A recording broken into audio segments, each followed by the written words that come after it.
देश के सबसे बड़े राज्य उत्तर प्रदेश के मुख्यमंत्री थे। वो एक बार अपने अफसरों के साथ मीटिंग कर रहे थे। चाय नाश्ते का समय था, इसलिए कर्मचारी ने मीटिंग्स के लिए चाय और नाश्ते का इंतजाम कर दिया। मुख्यमंत्री ने चाय के साथ नाश्ता देखा तो उनका मूड बिगड़ गया। उन्होंने पूछा कि इसका बिल कहाँ है। कर्मचारी ने फौरन बिल पेश कर दिया। उस जमाने के हिसाब से सोचिए टोटल बिल कितना आया होगा, यही कोई 2 से 3 रुपए का। मगर सीएम ने कहा कि आपने नाश्ता क्यों मंगवाया, मीटिंग्स में तो केवल चाय पिलाने का ही नियम है। कर्मचारी कुछ कहता उससे पहले ही सीएम बोले कि नाश्ते का बिल पास नहीं होगा, केवल चाय का होगा। नाश्ते का बिल मैं सरकारी खजाने से चुकाने की इजाज़त नहीं दे सकता। ये जनता का पैसा है, टैक्स पेयर का पैसा है और उस पर देश का हक है, मंत्री या अफसरों का नहीं। कर्मचारी को लगा कि अब ये बिल मुझे जेब से भरना होगा। उस जमाने में सैलरी भी बहुत मामूली सी होती थी। उसे लगा कि मेरा महीने का बजट पूरा गड़बड़ा जाएगा। लेकिन सीएम से ये बात कहने की ज़रूरत किसी की हो सकती है क्या? उसका लटका हुआ चेहरा देखकर सीएम सारी बात समझ गए और बोले, चाय का बिल तुम खजाने से ले लेना, पर इस नाश्ते का बिल मैं अपनी जेब से भरूंगा। ये कहकर उन्होंने अपनी जेब से नाश्ते के पैसे दे दिए। नियम कायदों का इतना बारीकी से पालन करने वाले और सरकारी खजाने का एक एक पैसा भी नियमों के खिलाफ इस्तेमाल ना हो, ये सुनिश्चित करने वाले इन मुख्यमंत्री का नाम था पंडित गोविंद बल्लभ पंत, उत्तर प्रदेश के पहले मुख्यमंत्री। उनका नाम जितना बड़ा था उतना ही विशाल उनका कैरेक्टर भी था। नमस्ते, मेरा नाम है अरुणा त्यागी और आप देख रहे हैं न्यूज़ मैप इंडिया। ये कहानी है उस नेता की जो आधुनिक भारत के प्रमुख शिल्पकारों में से एक था, जिस नेता ने अपनी आधी जिंदगी देश की आज़ादी के नाम कर दी और बाकी की जिंदगी आज़ाद भारत की किस्मत संवारने में। इनका नाम था भारत रत्न पंडित गोविंद बल्लभ पंत।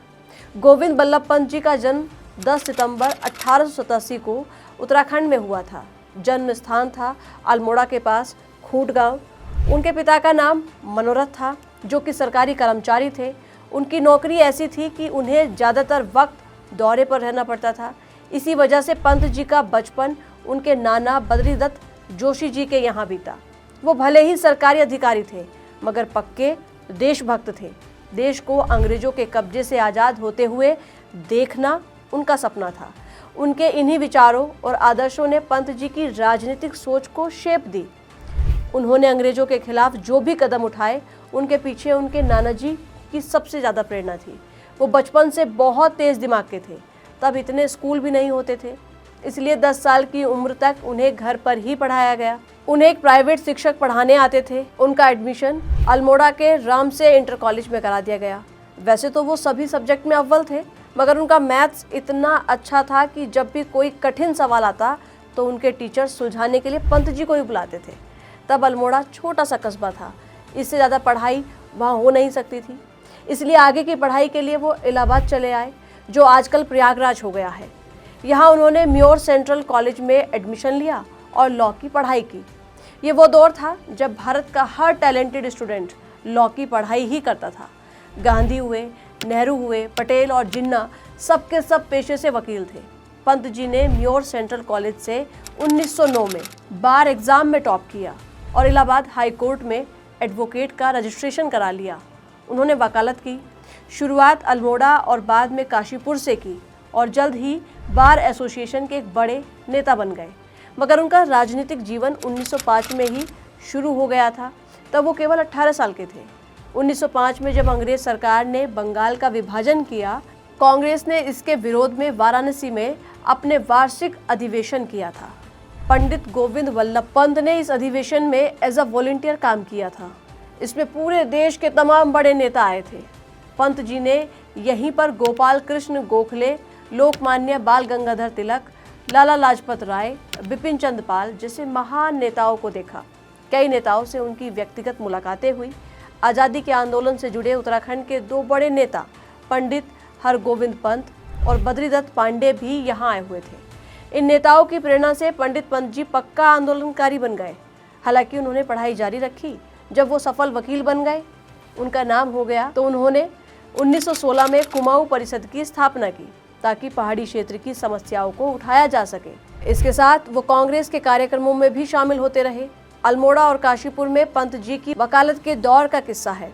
उन्होंने देखा कि अंग्रेज अधिकारी इन इलाकों में जब भी घूमने आते थे तो स्थानीय लोगों को उनके यहाँ बेगार करनी पड़ती थी। बेगार यानी मुफ्त में मजदूरी करना। अंग्रेजों का सामान भी स्थानीय लोगों से जबरन उठवाया जाता था। इसके लिए हर गांव में एक बेगार रजिस्टर भी मेंटेन करना पड़ता था। लेकिन पंत जी ने इसके खिलाफ आंदोलन शुरू कर दिया।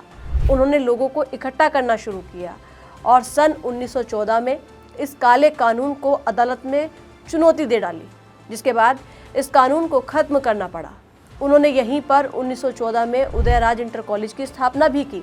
जब अंग्रेजों ने इस कॉलेज पर जुर्माना लगा दिया तो उन्होंने लोगों से ये अपील की, जिसके बाद स्थानीय लोगों ने रुपए जमा कर अंग्रेजों की ये कॉलेज बंद करने की साजिश को पूरी तरह फेल कर दिया।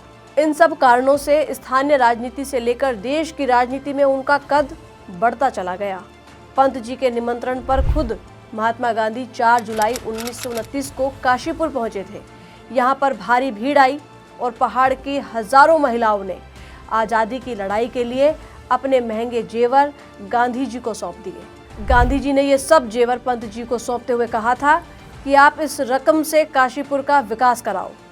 पंत जी के राजनीति और सामाजिक एक्टिविटी इतनी बढ़ गई थी कि अंग्रेज उनसे घबरा गए और पंत जी पक्के गांधीवादी थे। वो अपने क्षेत्र में अहिंसक आंदोलन करते थे, लेकिन ज़रूरत पड़ने पर क्रांतिकारियों की भी मदद करने से कभी पीछे नहीं हटते थे। जब 9 अगस्त 1925 को लखनऊ के पास काकोरी स्टेशन पर ट्रेन से अंग्रेजों का खजाना लूट लिया तो पूरी सरकार बौखला गई। अंग्रेजी सरकार ने खुफिया पुलिस की मदद से देश भर से करीब 40 क्रांतिकारियों को गिरफ्तार कर लिया, मगर चंद्रशेखर आज़ाद उनके हाथ नहीं आए। लखनऊ की अदालत में जब इन क्रांतिकारियों के खिलाफ केस शुरू हुआ तो कांग्रेस पार्टी ने अपने सबसे काबिल और तेज तर्रार वकील गोविंद वल्लभ पंत को क्रांतिकारियों की पैरवी करने की जिम्मेदारी सौंपी। पंत जी ने अपनी कानूनी सूझबूझ से अदालत में ब्रिटिश वकीलों के छक्के छुड़ा दिए। उन्होंने ये साबित करने की कोशिश की कि ये कोई मामूली डकैती नहीं है, बल्कि देश की आज़ादी के लिए राजनीतिक लड़ाई का हिस्सा है। उधर सरकार ने पहले ही फैसला कर लिया था। इस केस का फैसला सरकार के ही पक्ष में आया और दिसंबर 1927 में अदालत ने राम प्रसाद बिस्मिल, अशफाक उल्लाह खान, रोशन सिंह और राजेंद्र नाथ लाहिड़ी को फांसी की सजा दे दी गई। पंत जी का राजनीतिक कद तो बहुत बड़ा था ही, पर उनका डील डॉल भी बहुत अच्छा था। उनकी बॉडी पहलवानों जैसी थी। एक बार 1928 में लखनऊ में वो कांग्रेस की तरफ से साइमन कमीशन के खिलाफ विरोध प्रदर्शन में शामिल हुए। पंत जी कांग्रेस के तेजी से उभरते नौजवान नेता पंडित जवाहरलाल नेहरू के सबसे आगे खड़े थे। उस दिन सरकार ने सोच लिया था कि मार मार कर इन आंदोलनकारियों का भुर्ता बना देंगे। इसलिए जैसे ही ऑफिसर ने आदेश दिया, वैसे ही पुलिसकर्मियों ने जबरदस्त लाठी चार्ज करना शुरू कर दिया। पंत जी ने देखा कि पुलिसकर्मी पंडित नेहरू को बेरहमी से पीट रहे हैं और शायद उनकी जान ले लेंगे, तो उन्होंने अपनी जान की बिना परवाह किए जवाहरलाल नेहरू के ऊपर लेट गए। उन्होंने नेहरू को अपनी बॉडी के अंदर इस तरह छिपा लिया और बेरहमी से बरस रही लाठियों को अपने शरीर पर झेलते रहे। उस दिन उन पर इतनी लाठियां पड़ी कि उनका शरीर फिर कभी पहले जैसा नहीं रहा। उन लाठियों के कारण उनका शरीर पूरी उम्र कांपता रहा। वो कभी स्थिर से खड़े नहीं रह सके। उस दिन उनको गंभीर चोटें आई, पर उन्होंने नेहरू को बचा लिया। इसके बाद उनकी और नेहरू की हमेशा के लिए पक्की दोस्ती हो गई। दोनों लगभग एक ही उम्र के थे। इसी घटना से जुड़ा एक और किस्सा है जिसका जिक्र थोड़ा आगे करूंगी। बहरहाल साइमन कमीशन के दौरान इतनी बहादुरी दिखाने के लिए उनकी बहुत तारीफें हुई। उनका कद राष्ट्रीय राजनीति में तेजी से बढ़ने लगा। साल 1930 में जब महात्मा गांधी ने साबरमती से दांडी मार्च शुरू किया तो पंत जी ने आज के उत्तर प्रदेश यानी तब के यूनाइटेड प्रोविंस में इस आंदोलन की कमान संभाली। इसके कारण उन्हें मई 1930 में गिरफ्तार कर लिया गया और देहरादून जेल भेज दिया गया। वो और नेहरू दोनों देहरादून और बरेली जेल में साथ रहे। आज़ादी का आंदोलन लगातार तेज होता जा रहा था और भारतीयों का गुस्सा भड़क रहा था। इसलिए अंग्रेज सरकार ने 1935 में भारत शासन अधिनियम पारित किया, जिसके तहत सेंट्रल असेंबली के और स्टेट असेंबली के चुनाव हुए। पंत जी पहली बार 1935 में केंद्रीय विधान परिषद के लिए चुने गए।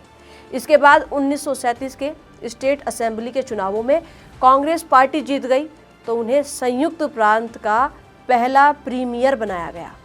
प्रीमियर का पद आज के मुख्यमंत्री के पद जैसा होता है।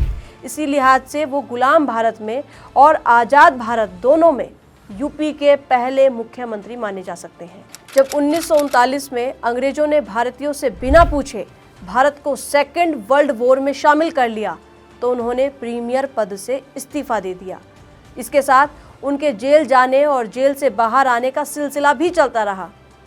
8 अगस्त 1942 को जब महात्मा गांधी ने अंग्रेजों भारत छोड़ो का नारा दिया तो अंग्रेजों ने 9 अगस्त को ही ऑपरेशन थंडरबोल्ट चलाया और कांग्रेस के सभी टॉप लेवल के नेताओं को अरेस्ट कर लिया।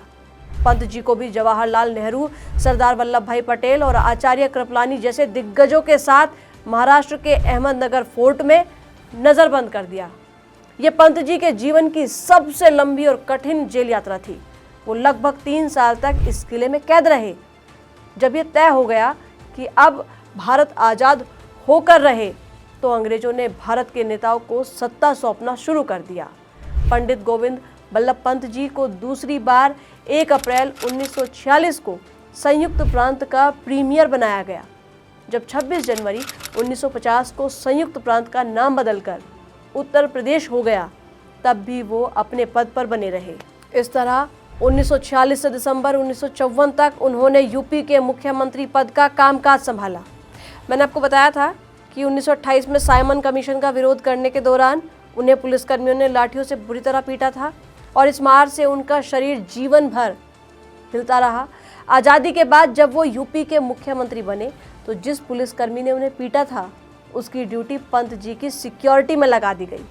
पंत जी उस पुलिसकर्मी को पहचान गए और वो पुलिसकर्मी भी पंत जी को देखकर कांपने लगा कि अब मेरी खैर नहीं, इनकी ये हालत मैंने ही की थी। मगर पंत जी उसे देखकर गुस्सा नहीं हुए। उन्होंने डर से कांप रहे उस पुलिसकर्मी को बुलाया और कहा कि आप उस बात का ख्याल मत करो, उस दिन तुम्हारी कोई गलती नहीं थी, तुम तो केवल अपना अफसर के आदेश का पालन कर रहे थे। मैं तो बस इतना चाहता हूँ कि जिस शिद्दत से तुमने अंग्रेज सरकार की सेवा की है, अपनी ड्यूटी निभाई, वैसे ही निष्ठा से तुम आज़ाद भारत की और सरकार की सेवा करो। पंत जी के कार्यकाल में यूपी और मौजूदा उत्तराखंड में कई संस्थाओं की नींव पड़ी। उनकी सरकार में सबसे बड़ा ऐतिहासिक कार्य जमींदारी प्रथा का उन्मूलन करना था, जिससे लाखों गरीब किसानों को उनकी भूमि का अधिकार मिला। उन्होंने उत्तराखंड में रुद्रपुर को बसाया और आज तराई क्षेत्र में जितनी भी संस्थाएं बनी हुई हैं वो सब पंत जी की देन है। यूपी के मुख्यमंत्री पद से इस्तीफे के बाद उनको 1955 में प्रधानमंत्री नेहरू ने उन्हें भारत का गृह मंत्री नियुक्त किया। उनके कार्यकाल में राज्य पुनर्गठन अधिनियम 1956 बना और भाषाओं के आधार पर राज्यों का पुनर्गठन किया गया। वो सबसे बड़े हिंदी प्रेमी राजनेता थे जिन्होंने हिंदी को केंद्र सरकार की आधिकारिक भाषा के रूप में स्थापित करने में केंद्रीय भूमिका निभाई। उन्होंने साल 1957 में भारत के सर्वोच्च नागरिक सम्मान भारत रत्न से सम्मानित किया गया। साल 1960 में उन्हें गंभीर हार्ट अटैक आया था, जिसके बाद से उनका स्वास्थ्य लगातार गिरता चला गया। 7 मार्च 1961 को 73 वर्ष की आयु में पंडित गोविंद बल्लभ पंत जी का निधन हो गया। तब वो केंद्रीय गृह मंत्री थे। तो ये थी कहानी पंडित गोविंद बल्लभ पंत जी की, एक ऐसा नेता जिसने नेहरू जी को बचाने के लिए लाठियां अपनी पीठ पर खा ली और उस पुलिस वाले को भी माफ कर दिया जिन्होंने मुख्यमंत्री रहते हुए अपने चाय नाश्ते का खर्च भी सरकारी खजाने पर नहीं डाला। जब हम आज की राजनीति और नेताओं को देखते हैं तो पंत जी की ईमानदारी किसी परिकथा जैसी लगती है। ये हमारे यूपी के मुख्यमंत्री स्पेशल का सिर्फ पहला एपिसोड था। यूपी की सियासी कुर्सी ने सत्ता के कई रंग, बड़े बदलाव और बड़े बड़े उलटफेर देखे हैं। हमारी अगली वीडियो में हम आपको सुनाएंगे यूपी के दूसरे मुख्यमंत्री डॉक्टर संपूर्णानंद जी की कहानी। एक ऐसा मुख्यमंत्री जो राजनीति का दिग्गज तो थे ही, लेकिन साथ में एस्ट्रोलॉजी साइंस और स्पेस साइंस के भी इतने बड़े महारथी थे कि बड़े बड़े प्रोफेसर उनसे सलाह मांगते थे। इतने विद्वान ने देश के सबसे बड़े राज्यों की कमान कैसे संभाली और उनका कार्यकाल कैसे रहा, जानेंगे अगले एपिसोड में। अगर आज पंत जी की इस ईमानदारी ने आपके दिल को छुआ हो तो इस वीडियो को लाइक ज़रूर करें, अपने दोस्तों के साथ शेयर करें और हमारे चैनल को भी अभी सब्सक्राइब कर लें ताकि आप इस सीरीज़ का एक भी एपिसोड मिस ना करें। बहुत बहुत धन्यवाद।